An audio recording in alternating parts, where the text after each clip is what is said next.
जय प्रभुपाद जय प्रभुपाद जय प्रभुपाद श्रील प्रभुपाद जय ശ്രീല പ്രഭുപാദിൻ്റെ ലീലാമൃതം എന്ന് വായിച്ച കാര്യമാണ്.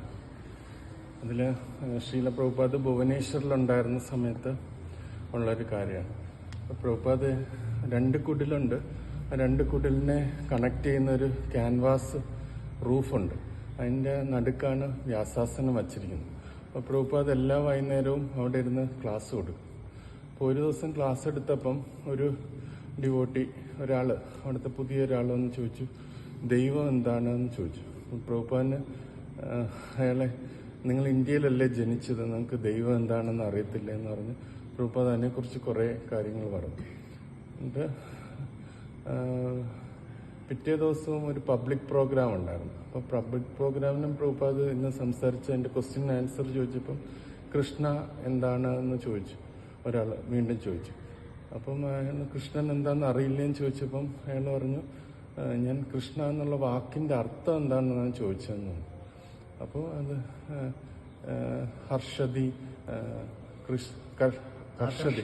കർഷതി എന്നുള്ള ഒരു വേർഡ് പ്രഭുപാദ് പറഞ്ഞു. ആകർഷിക്കുന്ന, എല്ലാവരെയും ആകർഷിക്കുന്നവനാണ് കൃഷ്ണൻ എന്ന് പറഞ്ഞു. എന്നിട്ട് പ്രഭുപാദ് പറഞ്ഞു, ഈ വിഷയം നിങ്ങൾക്ക് ദൈവത്തിനെക്കുറിച്ച് എന്തുകൊണ്ട് നിങ്ങൾക്ക് പൂർണ്ണമായിട്ട് അറിയില്ല? ഭഗവാൻ ഈ ഭാരതവർഷത്തിൽ തന്നെയാണ് അവതാരം എടുത്തിരിക്കുന്നത്. ഭഗവാൻ എല്ലാ നിർദ്ദേശങ്ങളും ഇവിടെ തന്നിട്ട് പോയി. പക്ഷെ എന്തുകൊണ്ട് നിങ്ങൾ അത് അറിയാൻ ശ്രമിക്കുന്നില്ല എന്നുള്ള കാര്യം പ്രഭുപാദ് അതിനകത്ത് ഇങ്ങനെ പറഞ്ഞു. പബ്ലിക് പ്രോഗ്രാം കഴിഞ്ഞ് തിരിച്ച് ഭുവനേശ്വറിലേക്ക് വരുന്ന സമയത്ത് അവിടെ ബിൽ ബോർഡ്സുകളുണ്ടായിരുന്നു, വലിയ പരസ്യം. അപ്പോൾ പരസ്യത്തിൽ ആ സമയത്ത് സഞ്ജയ് ഗാന്ധി അവിടേക്ക് വരുന്നതായിട്ട് പറയും. ഇന്ദിരാഗാന്ധിയുടെ മകൻ സഞ്ജയ് ഗാന്ധി അവിടേക്ക് വരുന്നതായിട്ട് പറയുന്നുണ്ട്.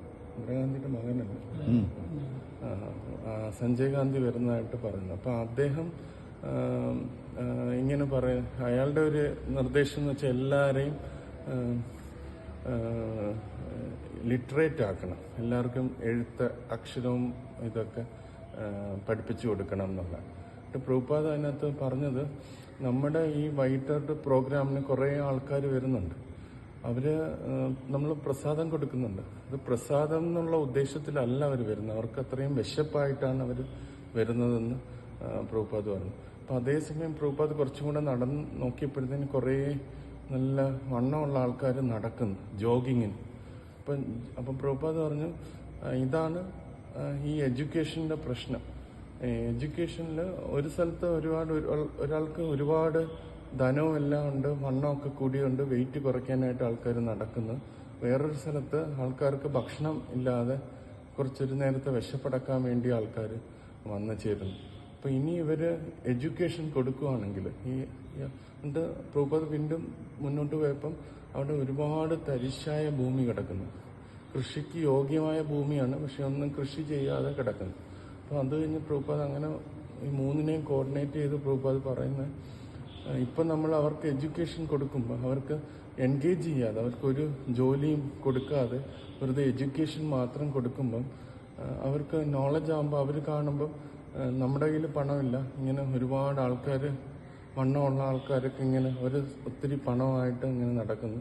അപ്പോൾ എഡ്യൂക്കേഷൻ കിട്ടുമ്പോൾ അവരെന്ത് വിചാരിക്കും, ഞങ്ങൾ ഇവരെയൊക്കെ കൊല്ലാം അല്ലെങ്കിൽ ഇവരെയൊക്കെ താഴ്ത്താം, നക്സലൈറ്റ് ആകാമെന്ന് വിചാരിക്കും എന്ന് പറഞ്ഞു. അപ്പോൾ നമ്മൾ പ്രോപ്പർലി എൻഗേജ്ഡ് ആയിരിക്കണം എന്ന് ശ്രീല പ്രഭുപാദ് പറഞ്ഞു. അവർക്ക് ആദ്യമേ ആ കൃഷിയിടങ്ങളിൽ കൃഷി ചെയ്യാനൊക്കെയുള്ള പ്രോപ്പർ ട്രെയിനിങ് ആണ് കൊടുക്കേണ്ടത്. അപ്പം പ്രഭുപാദ് അതിലൂടെ നക്സലിസം എങ്ങനെ വന്നു എന്നുള്ള കാര്യത്തെക്കുറിച്ച് നമുക്ക് പറഞ്ഞു തരികയാണ്.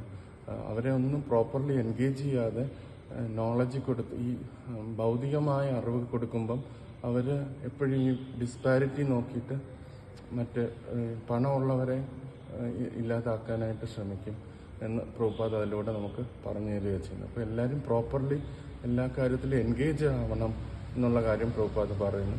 എന്നിട്ട് ഇസ്കോൺ ഡിവോട്ടീസിൻ്റെ കാര്യം കൂടെ പ്രഭുപാദ് അതിനകത്ത് പറയുന്നുണ്ട്. നമ്മളും പ്രോപ്പർലി എൻഗേജ്ഡ് ആയിരിക്കണം, എപ്പോഴും ഭഗവാന്റെ സേവനത്തിൽ എപ്പോഴും നമ്മൾ നിരതനായിട്ടിരിക്കണം.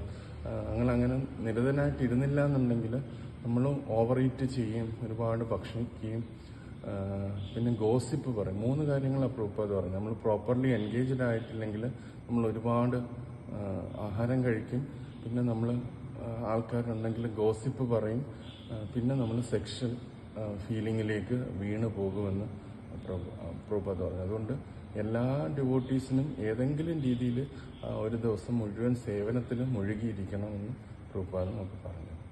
ഹരിബോൾ.